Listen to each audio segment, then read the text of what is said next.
Today we have a very special treat. We have Professor Ruth Vanita here to speak. She is a professor of liberal arts at the University of Montana. She received her PhD from Delhi University in India, where she is also the founder and co-editor of Manushi, which is India's first nationwide feminist magazine. Ruth has also written many publications focusing on women, the women of India, and also same-sex love in India. She's currently teaching Mali courses at the University of Montana. So thank you, Ruth, for being here today. Let's welcome her. Okay, so I'm going to, all ancient, or as we know, all ancient religions worshipped goddesses. And Hinduism is the only surviving religion today in which goddess worship is sort of doctrinally integrated from its origins. Classical Buddhism doesn't have any god, but goddesses, mostly of Hindu origin, have sort of returned into Mahayana Buddhism. And I would say that goddesses return into religions that remove goddesses because human beings want the divine in female form. An example would be the worship of Mary and the female saints in Europe, which arose because of popular devotion, not really because of doctrine from above. There's a historian called Eileen Powers who says, in the matter of the worship of the Virgin, the people ran away from the church which followed panting in its rear. And my early work was on the Virgin. Actually, I have a number of pictures. If there's time, I can talk a little about that. So briefly, I don't know how much you know about Hinduism, but Hinduism is the world's oldest continuously practiced religion. In the most ancient sites in the Indian subcontinent, there are mother goddess figures that have been found, figurines. The script of the Indus Valley civilization, the script has not yet been deciphered, so we don't know a lot about, and there's a lot that we don't know. But from about 4,000 to about 2,500 BC, the peoples who spoke, the peoples who are known as sort of Indo-European peoples or who spoke a lost Indo-European language, migrated from the Caucasus Mountains in Central Asia, Caucasus from which comes the term Caucasian, and they went in different directions, to North India, to Persia, or what is now called Iran, to Southern Europe, to Northern Europe, including Ireland, etc. And that is why there's a sort of close relationship between Greek, Latin, Sanskrit, Old Persian, and there's also a close relationship between the Greek gods and goddesses and the Hindu gods and goddesses, although they then developed in very, very different directions as well. So in Hinduism, in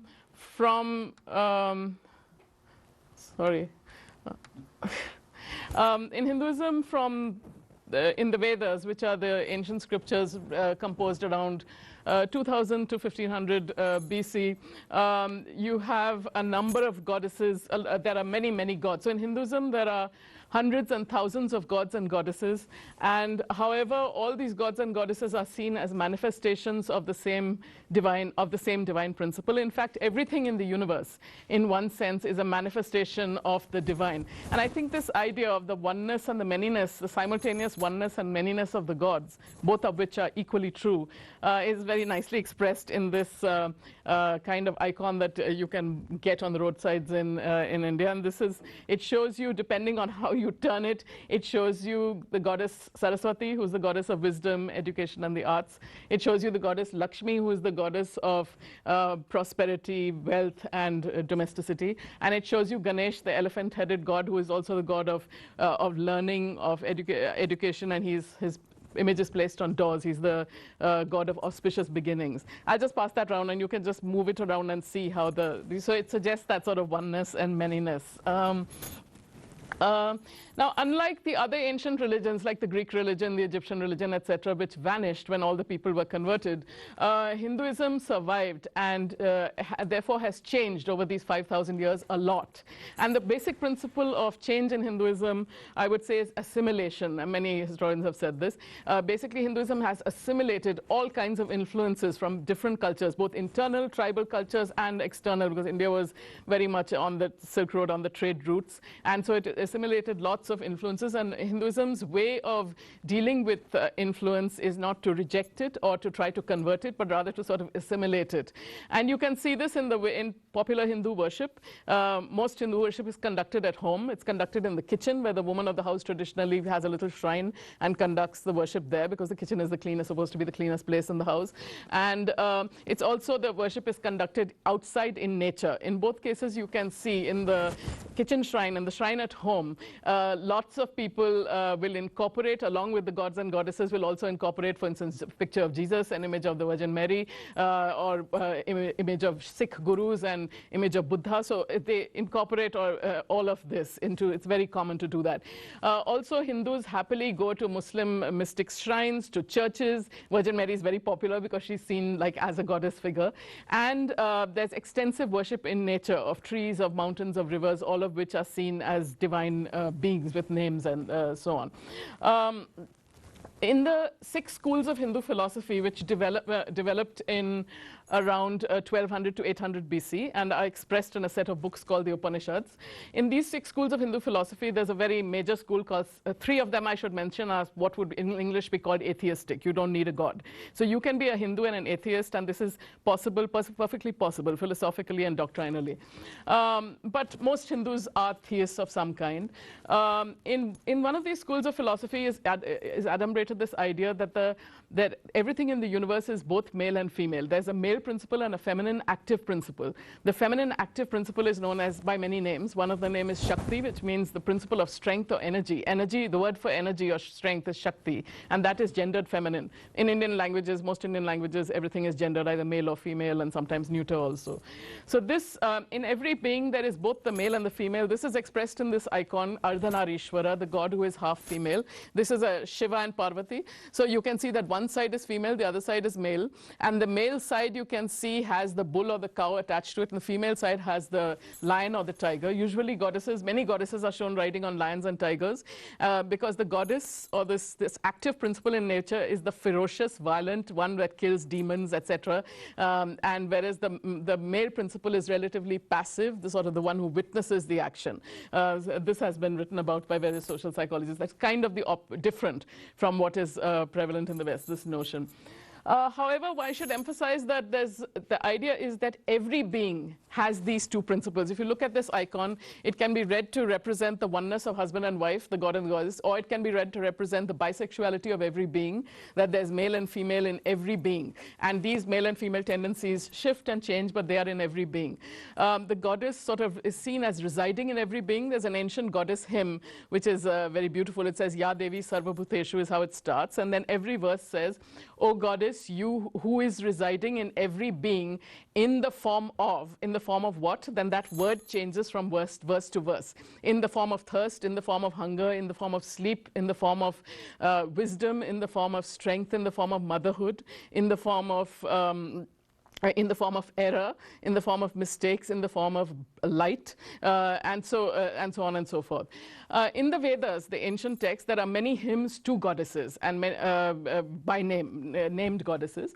And as over time, over history, many of those ancient goddesses from the Vedas, some of those are still worshipped today. Others have disappeared, and their place has been taken by newer goddesses who have appeared. And there are goddesses and gods appear constantly. Hinduism doesn't have the notion of one text or one teacher or one truth. There are hundreds and thousands of teachers that have been over time, and even now there are, including both male and female teachers who are known as gurus. There are also hundreds and thousands of texts and sacred scriptures. And most Hindus, out of all these gods and goddesses, will choose one to worship specially, and that god is known as your Ishtadeva, your chosen god, who would, it's like a Catholic saint. You choose the god or goddess who is most sort of suitable to your personality, to your vocation, to your occupation. For instance, most artists and scholars and so on would tend to worship the goddess Saraswati, who's the goddess of wisdom, education, and the arts.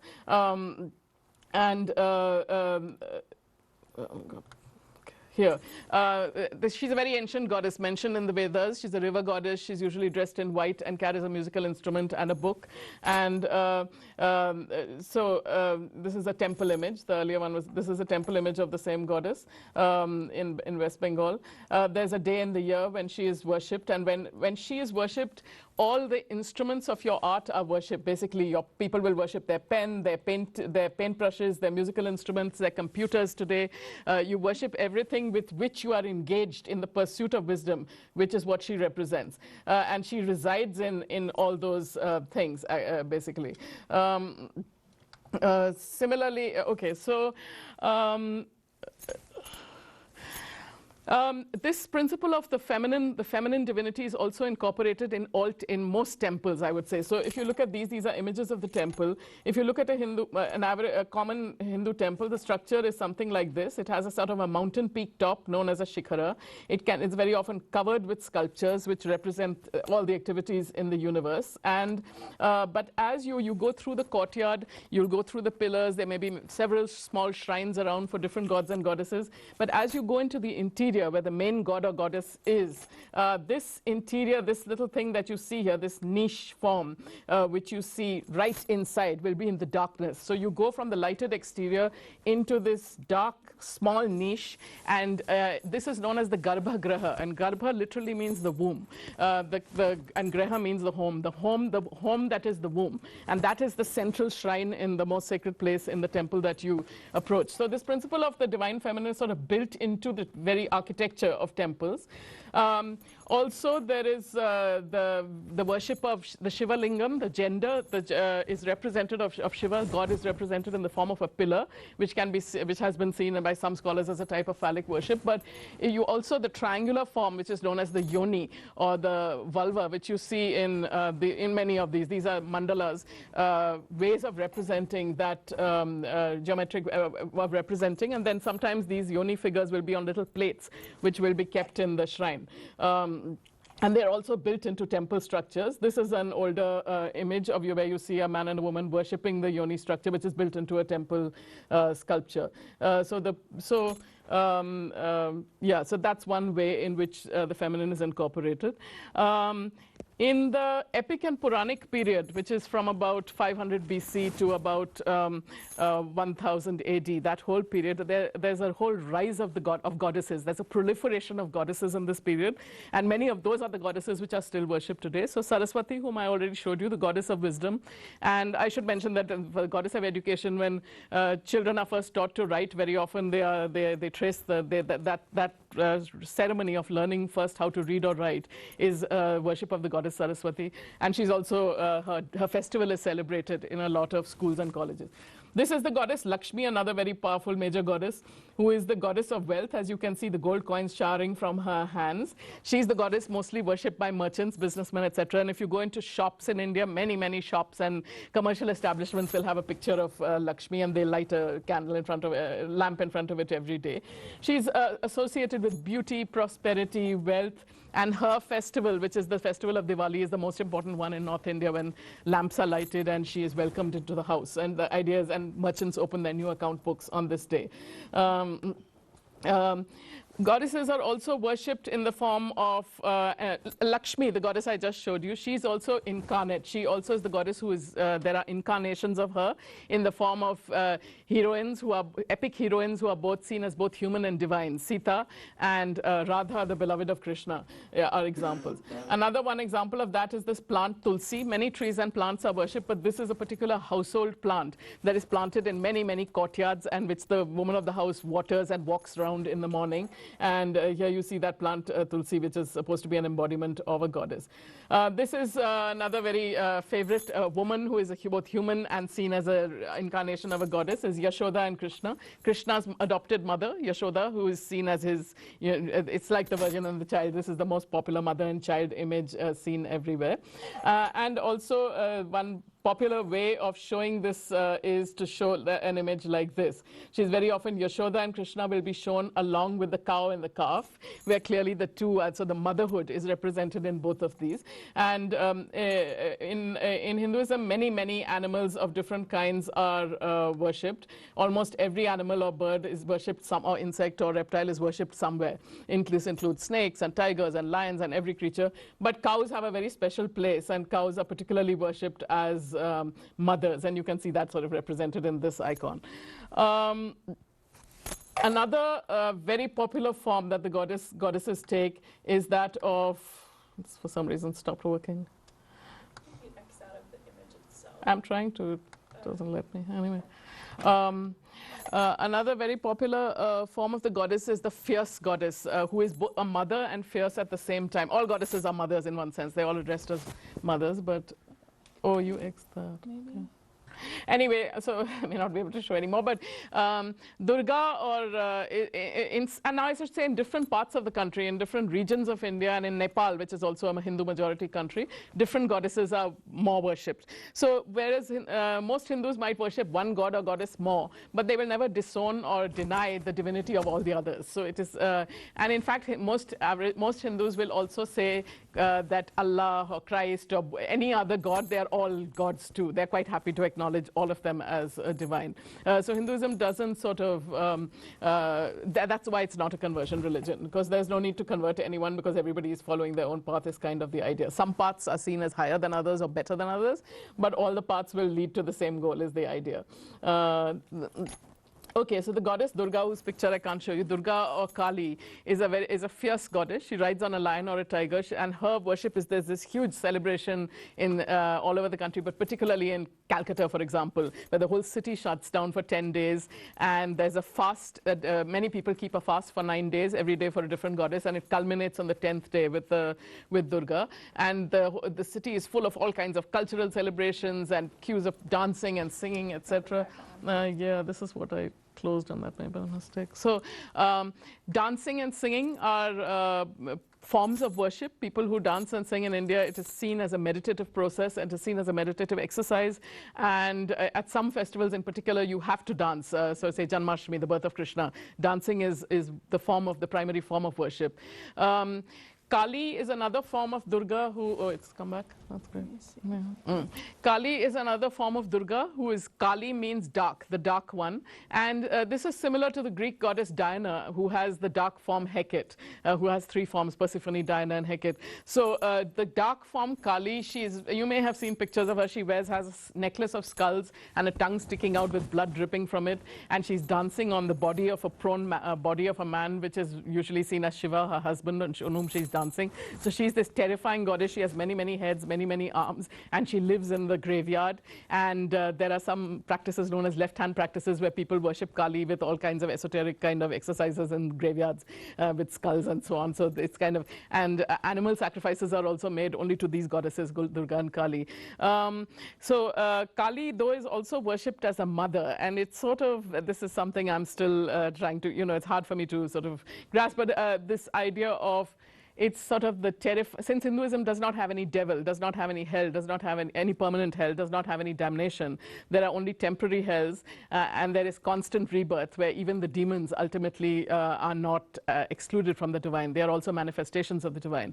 Since it's a very thoroughgoing monism, everything is ultimately one. Therefore, things like death, evil, terror, fear, all have to sort of be, they are all parts of the divine. They're manifestations of the divine. So Kali, I think, represents that the maternal form of death, the maternal face of death, if you like. The death is also a positive thing. It is not something, death and terror and pain and torture, all of this stuff. This is also in some sense a manifestation of the divine. And Kali, I think, represents, is one of the representations of that idea. This is Durga, yeah, thanks. This is Durga. Very typical representation of Durga. Just can't get to the next one. Okay, this is a celebration of Durga Puja that I wanted to show a little clip from, if I can move it along.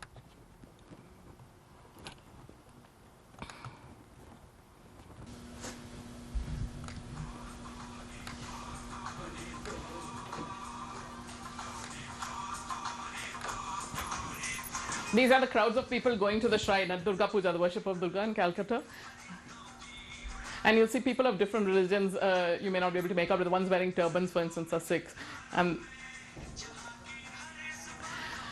the song is saying tu hi tu, which means you alone, you alone, you alone, you. Tu, it's in the same root as thou, the English thou, you alone. That's it.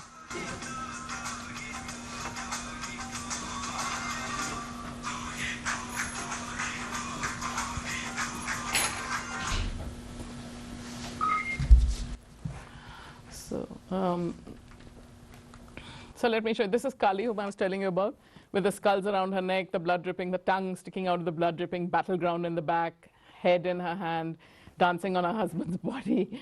And there are very interesting stories about why she's dancing on her husband's body, etc. Another form of worshipping the goddess is worshipping the embodied goddess in the form of actual girls and women.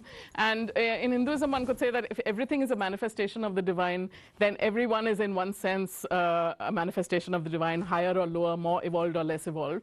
And at some point in everyone's life, everyone is worshipped as a god or goddess, whether it's on certain festival days, on certain days, as a bride and groom, you're worshipped, as a brother and sister. On a certain festival, brothers and sisters worship each other. And one of those forms is as a little girl. So the worship of the virgin goddess in the form of young girls. And this is done in an elaborate way in a temple, but I wanted to show you at home, where people invite all the little girls of the neighborhood, and then they worship them and feed them special foods. So that is what is going on here.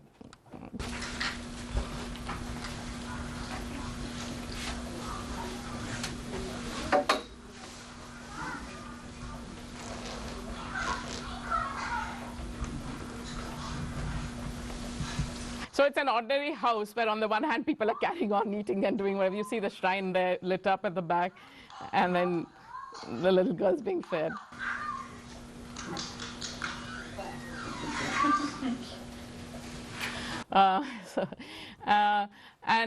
So that's one. So in the form of trees, in the form of rivers. Of course, all rivers are considered goddesses and are actually worshipped. And by worshipped, I mean fruits, flowers, lamps, etc. are offered to the river, especially the Ganga or the Ganges, but all rivers. And then I mentioned dance and song as one of the main forms of worship. And here I just want to show you a little bit of a dance to the goddess, a dance and this ancient song to the goddess. She's dancing to this song. So you can read the description here. The song was written by one of the most important sort of Hindu organizers. And it's about the Divine Mother. So let me move. I'll just move on to the right place.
So you saw the song says, pray to the Supreme Being who enthralls everyone without exception.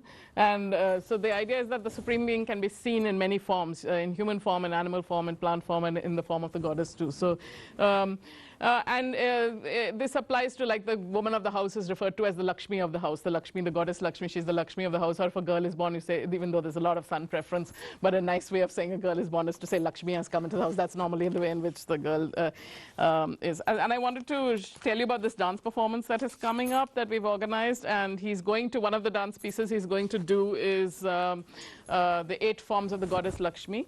On the 27th of February is the festival of Shiva. Shiva is known as Nataraja, the god of the lord of the dance, because he's shown in this dancing form which destroys the universe, and then a new universe is born. So So he'll be dancing a piece on Shiva, but also a piece on the eight forms of the goddess Lakshmi. So this is, admission is free, and so please come and tell people and put up the flyer if you can anywhere. So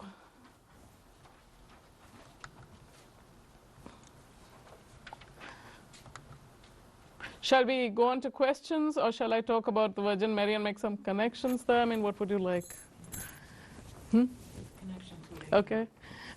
Okay, I'll just quickly show. So I just wanted to I think the Virgin Mary in post-Protestant Reformation has sort of lost a lot of her power in many parts of the world. But for instance, when I show this picture to my students, they very often think it's the birth of Jesus, but it's not. It's the birth of the Virgin. And even though there's very little about the Virgin in the Bible, over the first 15 centuries of Christianity, ordinary people themselves evolved this whole story of the Virgin's life, and which almost made her equal to Christ, because every step of her life was developed as if it is the same, very similar, parallel, I should say, to Jesus' life. So here you have the birth of the Virgin to her mother Anna. They made up the name of her mother, Saint Anne, who was also very widely worshipped, and is one of the most popular names, of course, in Christendom, and Mary, Susan, and Elizabeth, all who are all related to the Virgin. Then this scene painted by a lot of major painters of the presentation of the Virgin, where she is being taken up, the little 3-year-old Virgin Mary is going up the steps to be received in the Jewish temple and to be educated there. And she comes out at the age of 12, according to the story of her life. There was this whole branch of theology known as Mariology, the theology of Mary. And Marian devotion was very, very widespread in Europe. So at the age of 12, she comes out as the wisest and most scholarly human being in the whole world. And now, of course, this is historically impossible. In the Jewish temple, a girl would not have been educated. But it's interesting that in Europe, this is the idea that they develop of the Virgin. The education of the Virgin is another very commonly painted scene, where you see her. This is just one example. Often she's being shown educated by her mother, but here she's studying a lot along with these other girls. So she becomes a model for the education of girls, basically. Another by Spanish painter Murillo, another version of the same. This one is refusing to open, yeah. And then, of course, as you know, the Annunciation, the most widely, one of the two most widely painted scenes in Western art, where the angel and the different way. This is sorry, what's his name? Anybody? Yes, Giotto's painting. What is interesting, and what I've argued in my first book about the Sappho and the Virgin Mary, what I argued was that the conception is shown as, you see the ray of light coming straight, and very often she's shown reading a book. Almost always the Virgin and the book become inseparable. She's reading the Bible. And the idea is, as she reads the word, the light comes into her head, and the conception, the word conception, I think there's a play on that word. There's the physical conception, but there's also the conception, the concept as the idea in her head. The dual sort of concept, the notion, the dual conception there. And then the rest of her life too follows this same trajectory where, sorry, this I've already shown. Where she's shown in painting and mainly in art as accompanying Jesus on every step of the way. She's shown, I haven't got the picture, but at the crucifixion, she's shown standing at the bottom of the cross with her arms spread out and sort of participating in the passion in that way. The Bible doesn't say that after the resurrection, Jesus appeared to her, but in popular devotion, Jesus appears to her. And then just as Jesus is raised up, and this is the most interesting, just as Jesus is raised up from the dead, so she also is raised up from the dead and goes according to this. It's not in the Bible, but this idea that she is raised up. You may have seen this painting, very famous one called The Assumption of the Virgin, where from her, she's rising up and all the apostles are watching her rising up to heaven, just the way Jesus is described as ascending into heaven. Then now what's interesting is that these doctrines of her being raised up into heaven, crowned as Queen of Heaven, these doctrines did not come from above, from the church. They came from below, because they were being painted and she was being worshipped worshipped in these forms for centuries before the church finally accepted these as doctrines. It was as late as 1850 that the doctrine, I think, of the Assumption was accepted as doctrine. The idea of the coronation of Queen as Queen of Heaven, I think, was 1950. So it was much later, and it was as a result of popular devotion. It's not an idea that comes from above. Also, the very interesting example of the Immaculate Conception, which again, my students often misunderstand and think that it means the conception of Christ. And it doesn't. Of course, it means the conception of Mary as without sin. The conception of Mary in the mind of God as without sin, as immaculate. And you see her without the baby. Now, this is a very goddess-like figure. She's floating above the moon with angels all around her, very Diana-like. And in Italy, in fact, some images of Persephone, Demeter holding the baby girl Persephone, that goddess, were just taken over and changed into images of Virgin holding Jesus. But here, I like these frequently painted picture of the Virgin without the baby, who is, you know, absolutely like a goddess figure. And in fact, the church, the authorities in the church didn't like this and always tried to rein in these things, but could not really fully do so. The image of heaven as a place of female community, where like this lovely painting called The Virgin Amongst Virgins, and there are many like this. It's a very common depiction where the Virgin is surrounded by this community of women who are reading, writing, playing musical instruments, and this is the enclosed garden of sort of female community as a vision of heaven, which Dante also actually describes in very similar ways. The idea of that the Virgin is crowned as the Queen of Heaven, and you see how in this painting, for example, you have all these popes and cardinals and kings and saints all around, and she is on a level with Jesus, sort of like his, you know, she's the spouse and the sister and the mother and the daughter at the same time. See how she's on the equal level with Jesus, wearing the same colors, blue and red in many paintings, and he's putting the crown on her head. So she gets this very exalted goddess-like position.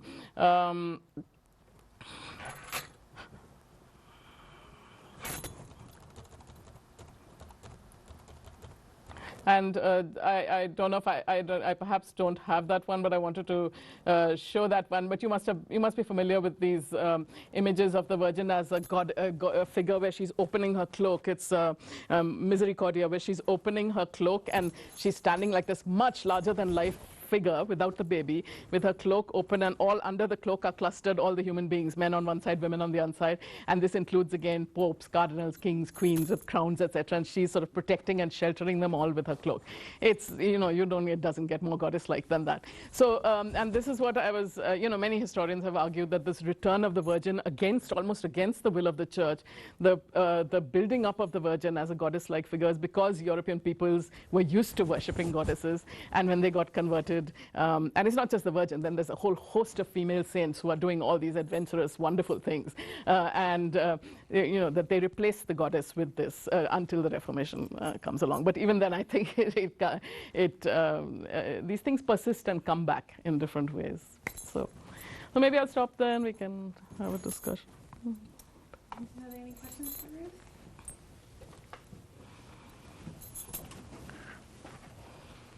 So some of those Mary being ascending, and are there correlations in Hinduism as well with the ascensions and the 12-year-old and all that? Is that fairly universal? No. Images in No. I think each culture has its own very distinct religion. Hinduism doesn't have any permanent heaven and hell. In Hinduism, you're endlessly reborn for hundreds and thousands of years, and when you do get liberated from the cycle of rebirth, you sort of merge into the divine. So there are temporary heavens and hells where you can go for a little while, but then you have to come back. Then there's no permanent damnation. And so this idea of some people ascending into heaven and others falling, that's a specifically Christian and later Islamic idea. So that, the equivalent of that you won't have. No. So when you talk about bisexuality in that, is it like the duality that you need one and the other and all carry Well, it's the notion that everyone has the masculine and the feminine in them. Everyone has male and female tendencies in them. In the recent debate about homosexuality in India, there's a huge campaign right now. There's an anti-sodomy law that has been reinstated by the Supreme Court after being abolished by the High Court. So there's a huge campaign to get rid of it. And in the course of that, various Hindu leaders, gave their opinions. And one of them, Sri Ravi Shankar, and so they gave positive and negative opinions. But Sri Ravi Shankar argued, he said that in Hinduism, homosexuality has never been a crime. In fact, all of us have male and female tendencies, which change over time and which come and go.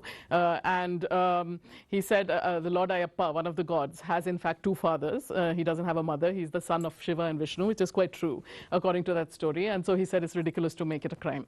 So the explanation, and another explanation often given of homosexuality, of any kind of attraction or repulsion to anything, is rebirth. The idea that if you're strongly attracted without any reason, inexplicably attracted to someone or something, some activity, some place, or you dislike it at sight for no reason, these aversions and inexplicable aversions and attractions are very often ascribed to previous births. That we must have had an attachment to this in a previous birth, and so you were born with that, and you have to work through it, basically. And that's a common explanation, both a traditional doctrinal explanation and a common explanation that ordinary people will give for these attractions. So I don't know really anything about what's happening in India about gay and lesbian. I was just looking at that. So maybe you could talk a minute about that. So it was legal to be gay, lesbian, bisexual, and now they're trying to rescind it. There's what's happening there? Okay, for about till the British came, I should say, till the British came, same-sex sexuality and relationships are very openly talked about in books like the Kama Sutra, in the epics, in the devotional stories. The gods all the Hindu gods are sexual beings. They are married, they have sexual relations. They are not sexless gods, so they are similar to the Greek gods in that. And there are many stories of a child being born only to a female, or being born to two females, a child being born to males. They're very fascinating and amazing stories in the and it was never unspeakable. It was never considered a sin or a crime or anything. When the British took over India, they formally took over in 1858, and in 1860 they brought about an Indian Penal Code, and in 1861 they introduced into it this section, this anti-sodomy law, which is worded very similar to what the laws here were worded. And the notion of sodomy is an entirely Western concept coming from the story of Sodom and interpretation of that. Anyway, so they introduced this law, and the law has been there ever since. So when India became independent in 1947, they just took over that whole law. They didn't change anything, and so that law has been there. And it wasn't much implemented, but there are about 200 cases of conviction since 1861, so it's not a high number. But it was used a lot to terrorize people, to blackmail them, particularly men, because it refers to penetrative sex, so it's particularly about men. But it also has been used to terrorize female couples, etc. And finally, a case, there was a long battle against it. In the 1990s, a case was filed in the Delhi High Court. In 2009, the Delhi High Court overturned it and said it's unconstitutional, because India is a secular democracy. Though it's a Hindu majority country, it's a secular democracy, and so the religion is not supposed to play any role in the government. And so the High Court overturned it, saying that it violates the constitutional protections to life and liberty. Then the other side appealed it. The other side, which consisted of a bunch of sort of fanatics from all religions, appealed it to, and also some crazy people who were not of any religion but just said that they don't like homosexuality.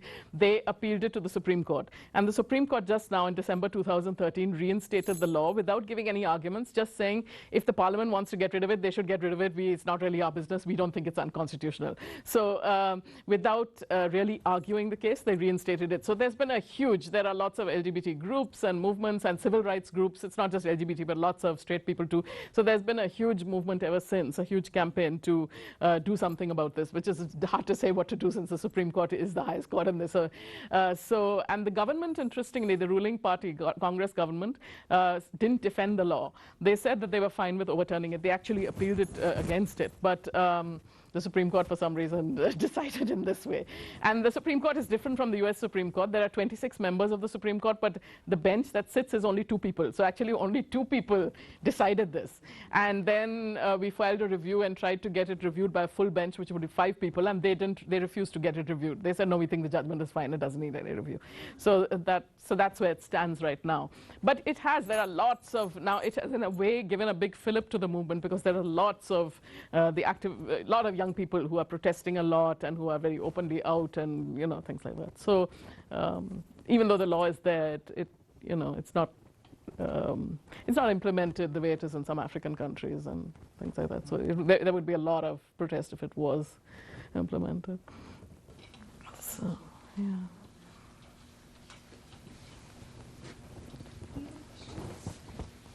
I want to show you this picture also. I'm sure you're familiar with this picture. But I just love this notion of the holy kinship in medieval Europe. Now when you look at the picture of the Holy Family, it usually is Joseph, Mary, and the baby. But in medieval Europe, the holy kinship or the Holy Family, Joseph almost never appeared. If Joseph appeared, it was usually in the background in his carpenter's shop, making a mouse trap very often. That had a certain symbolic significance. But when the holy kinship was usually Mary, Anne, and the baby. Anne is Mary's mother. Because, of course, the baby is biologically related. The baby Jesus is biologically related only to Mary and to her lineage. Dante says in the Paradiso, the face that most resembles Christ, which of course is Mary's face because he's biologically Mary's child. So here you see Mary and Anne, Mary sitting in Anne's lap, her mother's lap, but they both look very young and they're sort of totally merged into each other, and you have the baby and the lamb. And it's sort of an image of dual motherhood, really, where Leonardo, of course, being a Renaissance artist, has kind of removed the halos, so it doesn't even look particularly, it's not like a medieval icon. It looks very human. It looks like 2 women and a child. I just love that picture. I'll show you it. This image of the 2 women having a child, which of course here is not, he's not the biological, he's the biological child only of Mary.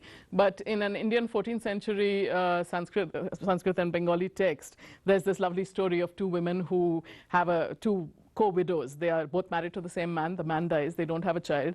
And then by divine plan and by divine blessing, which in some versions they don't realize, they have a relationship with each other, a sexual relationship, which is very explicit.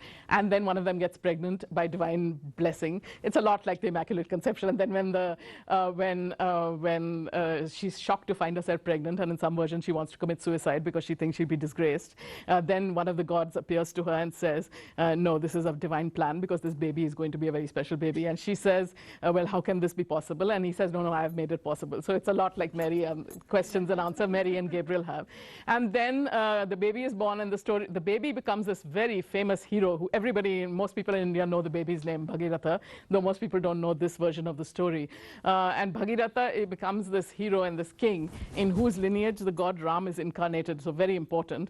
And he also goes to heaven and brings down the river Ganges, the Ganga, which is an essential kind of ritual, sacred river and spot of pilgrimage and so on, site of pilgrimage.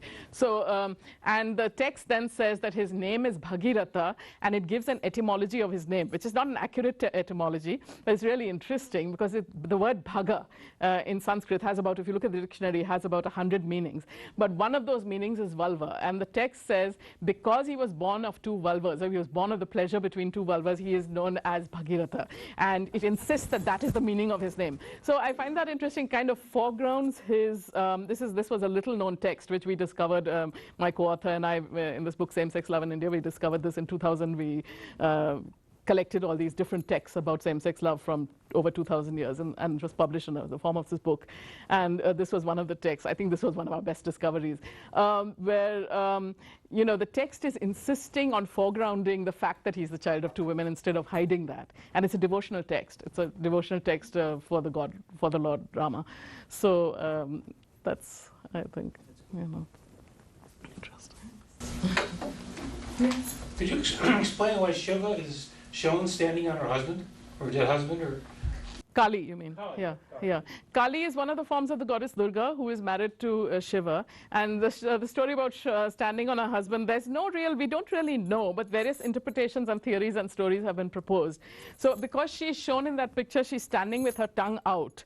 So one of the stories is that she gets into this rage, and many of the goddesses, the fierce goddesses, get into a rage over things, and then when they start destroying the universe, nobody can stop them, and then the gods have to think of it. There are many stories of this kind. The gods have to. So the idea is female anger when unleashed. You better be careful. Even modern cinema, modern Bombay cinema, very often shows this. They'll show a story of an oppressed woman whose husband and in-laws are all tormenting her, and she keeps putting up with it and putting up with it, and then suddenly, her hair will become open. That's a sign of the angry goddess. I don't know if you saw in the Kali picture, her hair is open. Her hair will be open. You have these big eyes, and then now that the goddess is taking possession of her, and then she goes on a rampage, kills everybody. And so the idea is you better not push a woman too far, because then the goddess will take possession of her. Actually, once when I was working at Manushi, I interviewed this woman in a slum. She was an activist in a slum, and she a poor woman, and she told me her life story, which I published in Manushi as an interview. And she said that her husband was, basically her mother-in-law was tormenting her a lot, and finally she got this idea. She decided to get possessed by the goddess, but she didn't really. She just decided to do this, and so she went into this trance and the mother-in-law said, no, she's not really possessed, she's pretending. Prick her with a pin, and if she reacts to that, then that will mean that she's pretending. So she thought to herself, I've suffered so much, what does one pin prick matter? So when she was pricked with pins and stuff, she didn't react, she just carried on with her trance, and her husband was very impressed and said she's really possessed by the goddess. And then once she was possessed, she started telling him all sorts of things, that listen to your wife, don't listen to your mother, and she gave him a whole, and after that, the power equation changed in the house. So these getting possessed by the goddess really happens. I mean, in this case, it didn't really happen, but a lot of women say that they get possessed by the god. But to answer your question, Kali dancing on Shiva, so the idea is that Kali goes into this dance of destruction, and the gods don't know how to stop her. So then final idea is that her husband lies on the ground, Shiva lies on the ground, and she dances on it. When she dances on him, then she looks down and sees she's dancing on her husband. So her tongue comes out, which is a common Indian way of when you put out your tongue, it means, oh Lord, what have I done, kind of thing. And she's kind of showing shock that she's done, then that stops her. So that's one interpretation. Another interpretation that has been given is that it's sort of sexual with the woman on top. So there have been, which a lot of Hindus wouldn't like, but these are some of the stories. There are other stories about the goddess getting really angry. The birth of the elephant-headed god Ganesha, whom you must have seen. That story also is very interesting, where Parvati, Shiva's wife, so this is the light, the bright form of the same goddess, Parvati. She's Shiva's wife, she's having a bath, and Shiva keeps bursting into the bathroom to say something, and she says, I don't get any privacy, and he doesn't listen. She tells her servants can't stop him because he's the man of the house. So she feels, I need a son who is just mine, who will stop him. So she rubs her body, and in some versions, she rubs her body and the residues, the dirt of her body, she mixes it with turmeric and turns it into a being, a little boy, and breathes into it and makes it into her son. And then he's only her son, and that is Ganesh. And then she tells him, stand at the door with a stick and don't let anyone in. So when Shiva comes, he doesn't know who Shiva is, and they have an altercation. She says, I'm the husband, and he says, no, I don't know, she's my mother. And then they get into this big fight, and Ganesha is great at this fight and defeats the whole army. Finally, Shiva cuts off his head. And when Parvati discovers that he is dead, she is furious, and she gets into one of those goddess rages where she produces all these beings. Goddesses are like these autonomously fertile beings.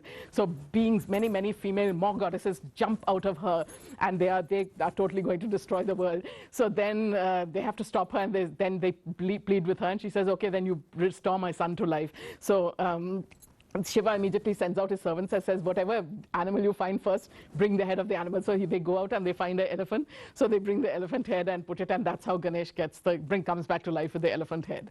And now, of course, he's totally adopted. So you see these very happy family pictures, modern icons, Shiva, Parvati, and the two sons.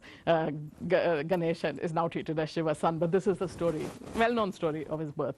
And the other son, Kartikeya, their other son is only Shiva's son. He's produced by Shiva, and that's also a very funny story. I don't know how many of these stories you want to hear.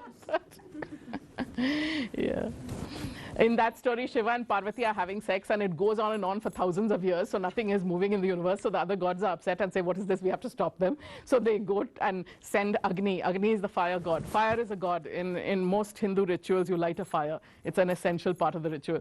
So Agni, the fire god, goes and knocks on the door, and Shiva comes out in a rage and says, why are you disturbing me?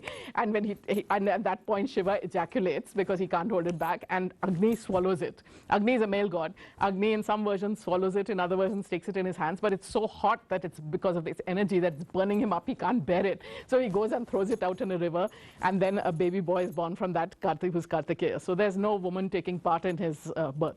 So their two sons are Kartikeya and Ganesh. But one is the male and one is the female. And they're both adopted by both of them. So the story of the family.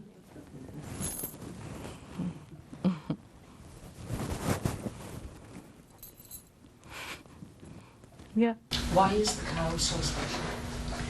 There are many, many theories about that, and if you want to give like a social, political, economic theory, the theory would be that it's that the original, the Aryans, the Aryas who came, I showed you those migrants who came from Central Asia, their main form of wealth was cattle, which is true in the Bible too. The main form of wealth is the animals, and so so they gave the cow a special, but that doesn't fully explain it. The normal Hindu explanation would be that the cow is a mother because we drink her milk. If you drink the milk of somebody, then that being is your mother. And so since most people are drinking cow's milk and not, say, camel's milk, so then the cow becomes the mother figure. And how can you kill your mother and eat your mother? You can't do that. So even many Hindus are vegetarians, but even those who are non-vegetarians who eat meat, most of them traditionally won't eat cows. So that's the explanation of the cow being the mother. Gandhi also said that the cow is kind of symbolic. It's not just the cow, but the cow stands for the natural world. And I think this makes sense because that you have to treat the entire natural world and all animals with respect and as divine. And this makes sense because in the early texts, ancient texts, the cow is represented. I don't have pictures, but the whole earth is represented as a cow. So the earth is the wish-fulfilling cow that gives you everything. Just the cow gives you milk from which you make all cheese and butter. You make everything. So the earth gives you everything, and the earth is like the cow. It's your mother. The earth also is a goddess, treated as a goddess and as a mother. So the cow is represented as sort of larger than life. It's not just that particular animal, but it stands for nature. It's yeah.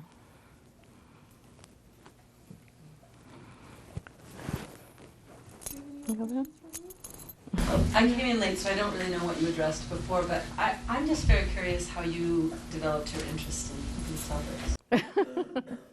Well, that would be a long story. I guess I started with English literature, and my first book, Sappho and the Virgin Mary, was on Mary and Sappho as two sort of female community and female intellectuals and so on in the Western tradition.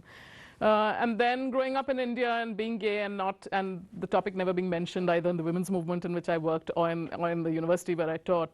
So then my friend and I had individually, his name is Salim Kedwai, he's Muslim, we had individually been collecting materials over 15 years or something. And then we got the idea of doing this book, Same-Sex Love in India, together. So we started working and researching. We didn't know anything at that point, and it took us a lot. So that's how I got to working on Indian literature, which was not really my field.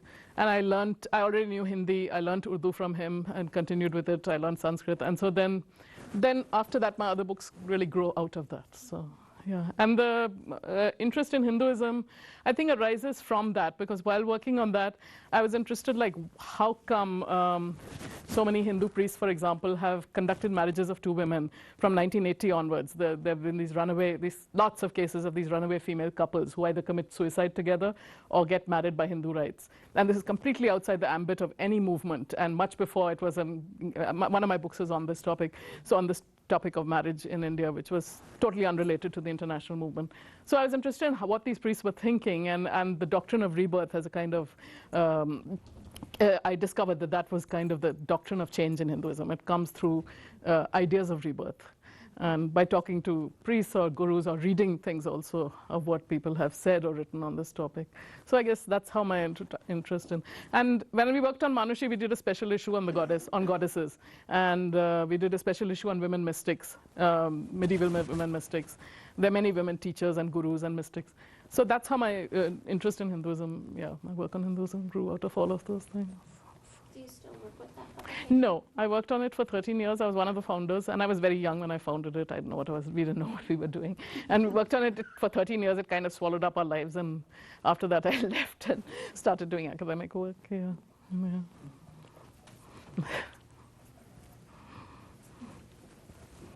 Are there a lot of people doing work on this in the area of same-sex love in India? There are lots of people working on the 20th century, unfortunately. I think that's unfortunate because that's the easy thing to do because most of it's in English or can easily be translated from one. So very few people are working on the past and very few people are working on Hinduism because most modern gay people are kind of embarrassed to be religious and they don't want to. There's this kind of embarrassment about religion, especially about Hinduism. And so there isn't that much work on the past, but a little, there is some. So generally speaking, there's a kind of... But a lot on the 20th century, a lot on the present day movement, a lot on 20th century fiction, and some on the 19th century. But, yeah.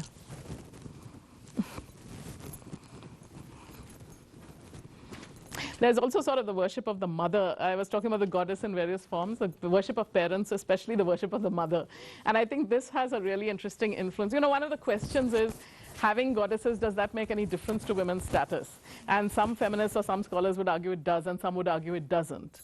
And I would think that it influences one particular thing. It doesn't influence women's status overall, but influences one particular thing, which is women in power. Women in positions of, like a man may not may be restrictive towards his daughters or his wife or whatever, but a woman in the form of a boss or a woman as a prime minister or a president or a chief minister, it's easier for South Asians generally, not just Indians I would say, but because of the traditions of goddess worship, it's easier for South Asians generally to accept women in those positions. Every South Asian country, including Pakistan, Sri Lanka, Burma, has had a woman in power.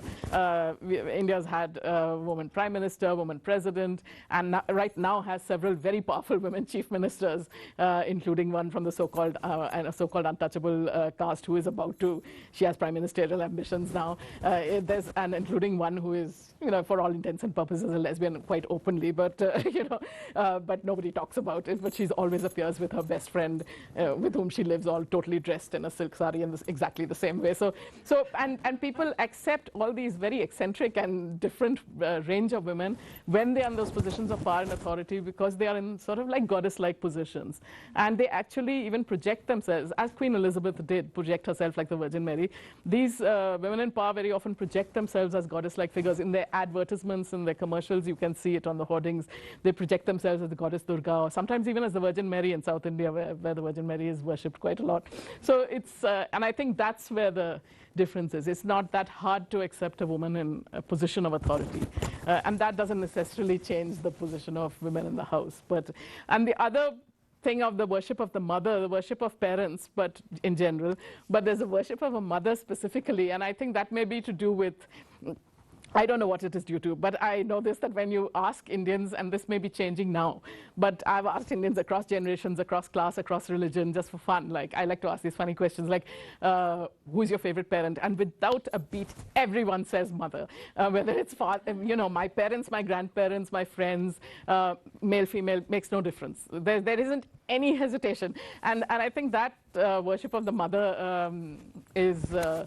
I don't know what it has to do with, not specifically the goddess. It could be the way that Indian mothers have functioned, which may be changing. And so I think this may be changing too. But this idea of the mother, like the cow who is sacrificing and endlessly doing things for you, which is very true. A lot of women do sacrifice a lot for their children.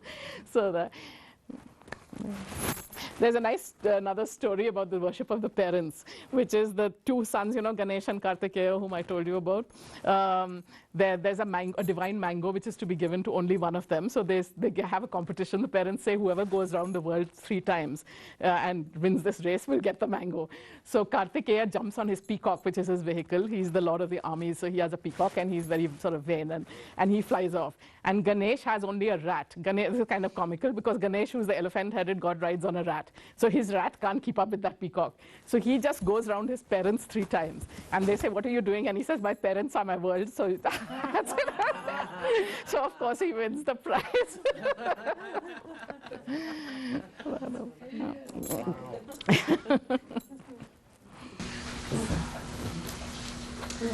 Any last questions for Ruth? purchase your books? Oh, you can get them online from Amazon. If you go to Amazon and put my name in, you'll get whatever is available. 2 of them are sort of affordable. The rest at US prices are unaffordable. If you ever go to India, there are Indian editions which are much more affordable. You could also email me if you want Indian editions. I can probably get you a copy in Missoula. Yeah. And your last. Vanita. Thank you. Vanita. It's on this side. Yeah, it's on that flyer. You get the flyer? Thank you so much. Thank you. Thanks. Thank you all for coming. Next month's speaker is Mehrdad Kia. And Professor Key will be talking about Islam in the West in regards to peace and stability. So thank you all for coming, and thank you, Professor Vanita.